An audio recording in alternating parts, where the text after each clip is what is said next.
Hello বন্ধুরা, আমি তুহিন রিভিউলজি চ্যানেলে আপনাদের প্রত্যেককে স্বাগত জানাই। এখন কথা বলবো পঞ্চায়েত সিজন 4 এই সিরিজটি আমি 2 দিন হয়ে গেল আমি দেখে ফেলেছি। তো কেমন কি লেগেছে এই সিরিজটা আজকে আপনাদের সাথে সেটা নিয়ে আলোচনা করব।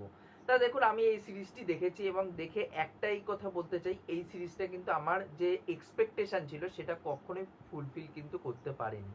কারণ আমার এই সিরিজটা একদমই পছন্দ হয়নি। তার একটাই কারণ, এখানটা অনেক স্কোপ ছিল বাট সেগুলো না মিস ইউজ করা হয়েছে, সেগুলো আমি এক এক করে আসবো। তা দেখুন, এই যে এখানটা গল্পটা একবার দেখানো হচ্ছে যে ফুলেরার মধ্যে পলিটিক্স হবে, পলিটিক্স না কিন্তু পলিটিক্স। তা এবার পলিটিক্সের একটা মরশুম চলছে এবং জানি আমাদের 2026-এও ভোটের একটা সময় আসছে, যার জন্য একটা স্লো পয়জনিং ক্যাম্পেনিং শুরু করে দিয়েছে প্রত্যেকটা দলীয় নেতারা ইউটিউবের অ্যাডের মাধ্যমে। সে যাই হোক, সেটা আলাদা ব্যাপার। বাট যেহেতু এখন পলিটিক্যালের মরশুম এবং পলিটিক্স হচ্ছে ফুলেরাতে, এবার এখানটা কে জিতবে, ক্রান্তি দেবী নাকি মঞ্জু দেবী, এই দুইজনের মধ্যে একটা টার্সেল, সেটা আমরা কিন্তু এই সিরিজটার মধ্যে দেখতে পারবো মূলত। এইবার দেখুন, এই ফার্স্ট সিজনটা সত্যি খুব দুর্দান্ত হয়েছিল। ফার্স্ট সিজনের থেকে সেকেন্ড সিজনটা একটু খাটো হয়েছে, আবার থার্ড সিজনটা ঠিকঠাক আমি বলবো, থার্ড সিজনটা আমার বেশ ভালো লেগেছে। কিন্তু ফোর্থ সিজনে এসে কোথাও না কোথাও কি খেই হারিয়ে ফেলেছে এবং এই সিরিজটা দেখে পরিষ্কার ভাবে বোঝা যাচ্ছে যে অ্যামাজন প্রাইম তারা বলে দিয়েছে টিভিএফ এর মেকার্সদের যে ভাই আমাদের এই সিরিজটা লাগবে সিজন 4, তোমরা যেই করে হোক তৈরি করো। এবার ওদেরকে সেইভাবে টাইম দেওয়া হয়নি, ওরাও ঝত্তাপত্তা করে করে দিয়েছে এবং যার জন্য আউটপুটটা এতটা বাজে বেরিয়েছে। এবং এই যে এই সিরিজটার মেন যে হাইলাইট পয়েন্ট সেটা হচ্ছে মোমেন্টস। প্রত্যেকটা মোমেন্টসের উপরে এই সিরিজটি দাঁড়িয়ে আছে। এই সিজনে কোনো মোমেন্ট সাচ অ্যাজ কিন্তু সেইভাবে আইকনিকভাবে তৈরি হতে পারেনি। গানটা অনেক কারণ আছে, ওখানটা যেরকম ওই রাজাজি গানটা বলি, বা সীতারা যে ঘোড়াটার নাম, বা ওই লাস্টের যে অ্যাকশন সিকোয়েন্সটা যেখানটা সিজন 3টা এন্ড হয়েছে, সেগুলো না এক একটা মোমেন্টস প্রোভাইড করতে করতে গেছে। বা সিজন 1 ওই বিয়ের সিনগুলো এবং এছাড়া অন্যান্য অনেক সিন আছে সিজন 1 এগুলো মোমেন্টস ক্রিয়েট করতে করতে গেছে, বাট এখানটায় না সেই মোমেন্টসগুলো ক্রিয়েট করতে পারছি, সেটা তো আমার ভালো লাগেনি। এবং তার থেকেও বড় কথা, এত পলিটিক্যাল জিনিসপত্র ঢুকিয়ে দেওয়া হয়েছে, জিনিসটা কোথাও না কোথাও গ্রামের যে সারল্য ভাবটা সেটা কোথাও না কোথাও পুরোপুরিভাবে মিসিং হয়ে গেছে।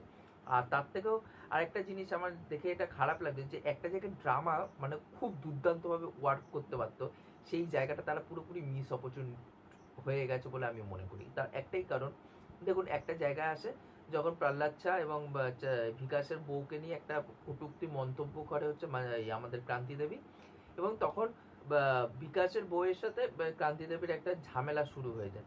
ওইটা না করে ওটা যখন কটূক্তি মন্তব্যটা করবে, কি মন্তব্য সেটা আপনারা সিরিজ দেখুন বুঝতে পারবেন। বাট এই কটূক্তি যখন মন্তব্যটা করবে, তখন না নীনা গুপ্তার একটা থাপ্পড় মেরে দেওয়া উচিত ছিল। এবং নীনা গুপ্তার থাপ্পড় মেরে যখন বলবে যে पॉलिटिक्स के लिए नहीं है, ये पर्सनल था, ये फैमिली के अंतर्गत था, इसीलिए मैंने मारा।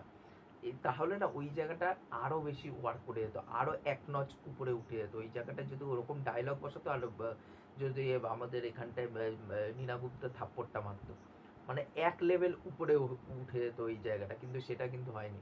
এরকম অনেক জায়গা আছে সেগুলো ওয়ার্ক করে না। এবং এখানটা বলবো না লাফটার কোনো কমেডি মোমেন্ট আছে, হ্যাঁ মনের মধ্যে একটা মানে আপনার মুখে একটা স্মাইল থাকবে। এবং এখানটায় সব থেকে খারাপ লেগেছে রিঙ্কি এবং আমাদের সচিবজি, তাদের দুজনের প্রেমটাকে যেইভাবে দেখানো হয়েছে, একটু ডেভেলপমেন্ট দিয়েছে বাট ওভারঅলে কিন্তু সেইভাবে ডেভেলপমেন্ট দেয়নি। তাই এই জিনিসগুলো আমার সত্যি কথা বলতে গেলে খারাপ লেগেছে। হ্যাঁ, কিছু কিছু সিন আছে যেগুলো ভালো লাগে দেখতে। এবং এখানটায় পারফরমেন্স, যেহেতু এরা প্রথম থেকেই একই ক্যারেক্টার প্লে করে আসছে, পারফরমেন্সগুলো ভালো লেগেছে। এবং সিজন 3টা যেই নোটে শেষ হয়েছে যে কে অ্যাকচুয়ালি গুলিটা মারলো আমাদের প্রধানজিকে, সেই জিনিসটা মানে হয় ইনডাইরেক্টলি বোঝানো হয়নি, বাট কে বোঝানো হয়েছে, বাট সেটা না মানে জাস্টিফাইড নয়। সেই ওয়ার্ল্ডের মধ্যে ওটাতে একটা ইনভেস্টিগেশন প্রপারভাবে হওয়া দরকার, বাট সেইগুলো কিন্তু কিছুই হয়নি। তা ওভারঅলে বলবো যে আমার এই মানে সিজন 4টা খুবই ডিসঅ্যাপয়েন্টিং লেগেছে, আমার একদম ভালো লাগেনি। আপনাদের হয়তো ভালো লাগতেও পারে এবং আপনারা হয়তো এতক্ষণে খিস্তি টাইপও করে ফেলেছেন আমার কমেন্ট বক্সে, সেটা আমার করার কিছু নেই, কারণ এটা আলাদা একটা ফ্যান বেস আছে, জানি এটার জন্য আলাদা মানুষ উগ্রীব হয়ে বসে থাকে।